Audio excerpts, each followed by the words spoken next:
Most important ಏನಪ್ಪ ಅಂತ ಹೇಳಿದ್ರೆ ಈ ಬಿಸ್ನೆಸ್ ಹೋಗಿ ಜನಗಳಿಗೆ ಹೇಳ್ಬೇಕಷ್ಟೇ.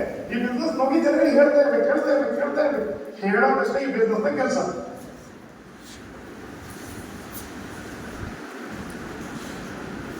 ನಿಲ್ಸಂಗಿಲ್ಲ. ಈ ಜಗತ್ತಲ್ಲಿ ಯಾವುದೇ ಬಿಸ್ನೆಸ್ ಮಾಡಿ ನಿಲ್ತು ಪ್ರಾಕ್ಟೀಸ್, ನೀವು ಎಷ್ಟು ದೊಡ್ಡ ಮಟ್ಟಕ್ಕೆ ಬೆಳಿಬೇಕು ಅಷ್ಟು ಜಾಸ್ತಿ ಪ್ರಾಕ್ಟೀಸ್ ಮಾಡಬೇಕು. ಗ್ರಾಮ ಪಂಚಾಯತ್ ಎಲೆಕ್ಷನ್ ಅಲ್ಲಿ ನಿಂತ್ಕೊಂಡು ಕ್ಯಾನ್ವಾಸ್ ಮಾಡಿ ಎಲೆಕ್ಷನ್ ಹೋಗ್ಬೇಕು. ನೆಕ್ಸ್ಟ್ ತಾಲೂಕ್ ಪಂಚಾಯತ್ ಹೋಗ್ಬೇಕಂತ ಹೇಳಿದ್ರೆ ಮನೆಯಲ್ಲಿ ಕೂತ್ಕೊಂಡು ಓಟ್ ಬೀಳುತ್ತಾ? ಹಲೋ, ಅದೇ ಗ್ರಾಮದಲ್ಲಿ ಸುತ್ತಾಡಿದ್ರೆ ಸಾಕಾಗತ್ತ? ತಾಲೂಕ್ ತುಂಬಾ ಸುತ್ತಾಡ್ಬೇಕಾ? ನೆಕ್ಸ್ಟ್ ಜಿಲ್ಲಾ ಪಂಚಾಯತ್ ಹೋಗ್ಬೇಕಂದ್ರೆ ಜಿಲ್ಲಾ ತುಂಬಾ ಸುತ್ತಬೇಕು. ಕರೆಕ್ಟಾ? MLA ಆಗ್ಬೇಕು ಅಂತ ಹೇಳಿದ್ರೆ ವಿಧಾನಸಭಾ ಕ್ಷೇತ್ರ ತುಂಬಾ ಸುತ್ತಾಡ್ಬೇಕು. MP ಆಗ್ಬೇಕು ಅಂದ್ರೆ ಎಲ್ಲ 10 ಕಾನ್ಸ್ಟಿಟ್ಯೂಷನ್ ಸುತ್ತಾಡ್ಬೇಕು. ಎಸ್ಸಾನು ಚೆಕ್ ಮಾತ್ರ ಬೇಕು, ದುಡ್ಡು ಬೇಕು, ಕಾರ್ ಬೇಕು, ಬಂಗ್ಲೆ ಬೇಕು. ನಮ್ಮ ಮನೆ ಬಿಟ್ಟು ಹೊರಗಡೆ ಹೋಗೋದು ಬೇಡ.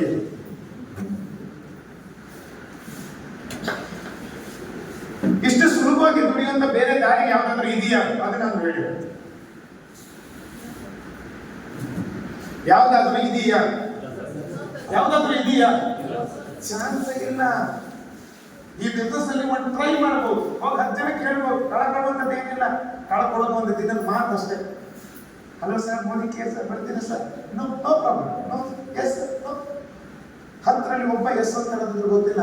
ನಿನ್ ಭವಿಷ್ಯಕ್ಕೆ ಬೇಕಾಗಿರುವಂತ ಒಂದು ದೊಡ್ಡ ಸಾಮ್ರಾಜ್ಯ ಕಟ್ಟೋದಕ್ಕೆ ಒಂದು ಫಾರ್ಮುಲಾ ಬೇಕು.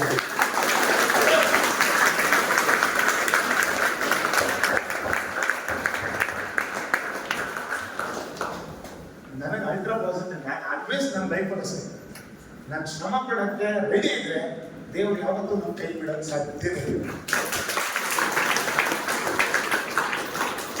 ಅದೃಷ್ಟ ಯಾರಿಗೆ ಹುಡ್ಕೊಂಡು ಬರುತ್ತೆ ಅಂತ ಹೇಳಿದ್ರೆ, ಯಾರು ಹೈಯೆಸ್ಟ್ ಕೆಲಸ ಮಾಡಕ್ಕೆ ರೆಡಿ ಇರ್ತಾರೋ ಅವ್ರಿಗೆ ಅದೃಷ್ಟ ಹುಡ್ಕೊಂಡು ಬರುತ್ತೆ.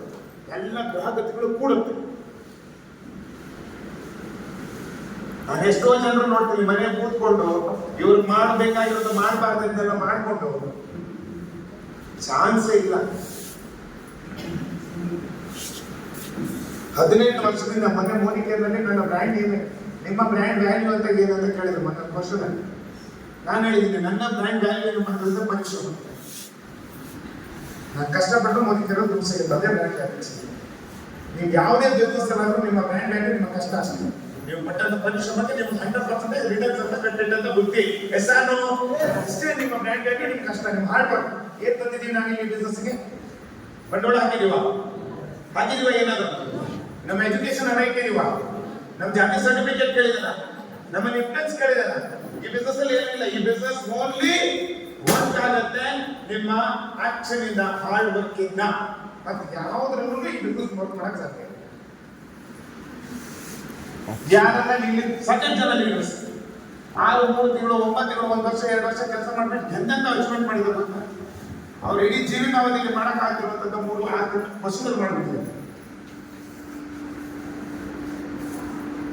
ನಾನು ಇವತ್ತು ಒಂದು ನನ್ನ ಸಮಾಧಾನ ಸಂಗತಿ ಹೇಳಪ್ಪ ಅಂತಿದ್ರೆ ಎಕ್ಸ್ಪೆಕ್ಟೆಡ್ 6 ಮೇಲ್ಗಡೆ ನಾನು ಮೊನ್ನೆ ಒಂದು ಸಮಾಧಾನ ಸಂಗತಿ ಹೇಳ್ಕೊಂಡಿದ್ರೆ ಇಡೀ ಕುಂದಾಪುರ ತಾಲೂಕಲ್ಲಿ ಹುಡುಕಿದ್ರು ಒಂದು 10 ಪೋಷಕರು ಸಿಗುವುದು. ಮೋದಿ ಕೇಂದ್ರ ಬಹಳ ಖುಷಿ ಏನು ಗೊತ್ತಾ? 15 ವರ್ಷದಲ್ಲಿ ನಮ್ಮ ಅಪ್ಪ ನಮ್ಗೊಂದು ಸೈಕಲ್ ಕೂಡ ತೆಗೆದುಕೊಟ್ಟಿಲ್ಲ. ಅಟ್ ದಿ ಏಜ್ ಆಫ್ 25 ನಮ್ಮ ಸೈಕಲ್ ಕೂಡ ಇತ್ತು. 36-37ರಲ್ಲಿ 1 ಕೋಟಿ ಪೋಷಕ ಓಡಾಡುವಷ್ಟು ಮಟ್ಟಿಗೆ ಆ ತಾಕತ್ ಕೊಟ್ಟಿದೆ ಅಂತ ಹೇಳಿದ್ರು ಅದು ಮೋದಿ ಕೇಳಿದ್ರು.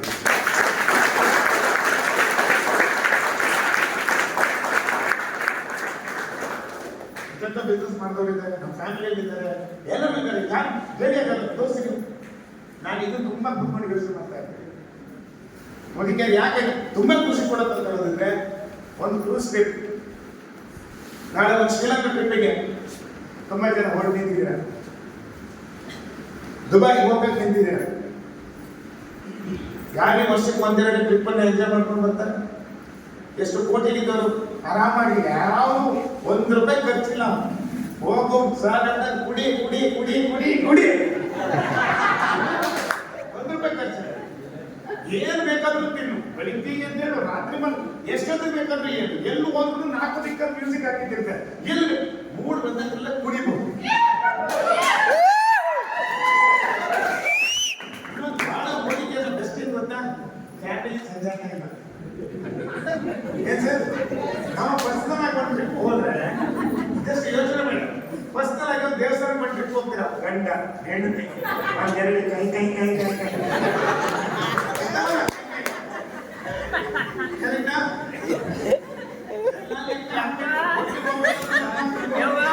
ಈಗ ನೋಡ್ತಾ ಹೋಗ್ತೀವಿ, ದೊಡ್ಡ ಹೋಟ್ಲು ಹೆಂಡತಿಗೆ ಒಂದ್ಸಲ ದೊಡ್ಡ ಹೋಟ್ಲು ಹೋಗೋಣ ಅಂತ, ಗಂಡ ಅಂತಂದ್ರೆ ಬೇಡ ಅಂದ್ರೆ ಏನಾಗ್ತದೆ?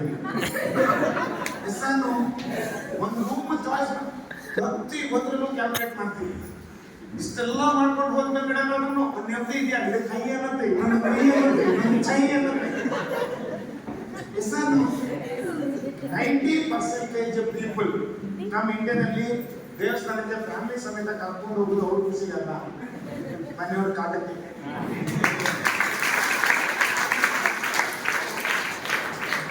ಅಲ್ಲಿ ಹೋದ್ರು ಇಲ್ಲಿ ಹೋದ್ರು ಮಾತು ಕಟ್ಕೊಂಡು ಎಲ್ಲೂ ಕರ್ಕೊಂಡು ಹೋಗಿಲ್ಲ.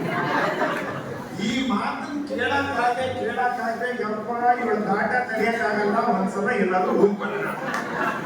ಎಸ್ ನಾನು ಇಲ್ಲಿರುವಂತ ಗಂಡ್ಸ್ ಎಲ್ಲ ಮದುವೆ ಆಗಂತ ಗಂಡ್ಸ್ ಹೇಳ್ತಾರೆ ಹೀಗಿದ್ದಾನೆ.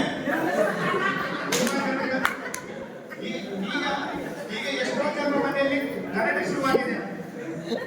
2 ತಿಂಗಳು ಮಕ್ಕಳಿಗೆ ರಜೆ ಇತ್ತು, ಒಂದು ತವರು ಮನೆಗೂ ಕಳಿಸಿದ ಇವನು ಇನ್ನು ಬಾಯಿ ಮಾಡೋದು. ಎಸ್ ನಾನು ಇದೇ ಲೈಫ್. ಮೋದಿ ಕೇಂದ್ರಗಳ ಸರ್ಕಾರ 17 ವರ್ಷದಿಂದ ಒಂದು 18-20 ಟ್ರಿಪ್, ಲೋಕಲ್ ಟ್ರಿಪ್ 15-50 ಹೋಗಿದೆ. ಯಾವ ಚರ್ಚೆ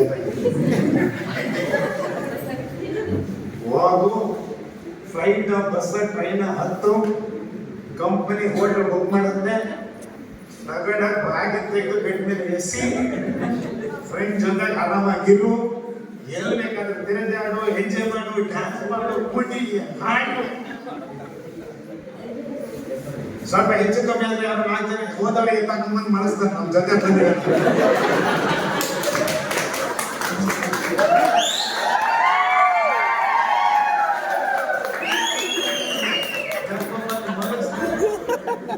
ಆಮೇಲೆ ಕಂಪ್ನಿ ಬಹಳ ಮುಖ್ಯದಿಂದ ನೋಡ್ತಾ ಇರುತ್ತೆ. ಅಂತ ಕೇಸ್ ಅಂತ ಗೊತ್ತಾದ್ರೆ ಇಬ್ಬರು ಹಿಂದ್ಗಡೆ ಬಿಟ್ಟಿರ್ತಾರೆ.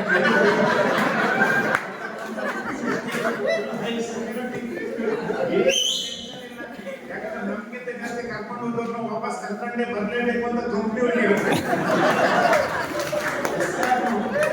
ಅಷ್ಟು ಮುತುವರ್ಜಿ ವಹಿಸಿದೆ. ಆರಾಮ ಕರ್ಕೊಂಡು ಬಂದ್ಬಿಟ್ಟು ಮನೆ ಬಿಡ್ತಾರೆ. ₹1 ದುಡ್ಡು ಖರ್ಚಿಲ್ಲ. ನಾನು ಹೇಳ್ತೀನಿ, ಮೋದಿ ಕೇಂದ್ರ ನೀವು ಒಂದೇ ಟ್ರಿಪ್ಪಿಗೆ ಹೋದ್ರೆ ನಿಮ್ಮ 10 ವರ್ಷ ಆಯುಷ್ಯ ಜಾಸ್ತಿ ಆಗ್ತದೆ.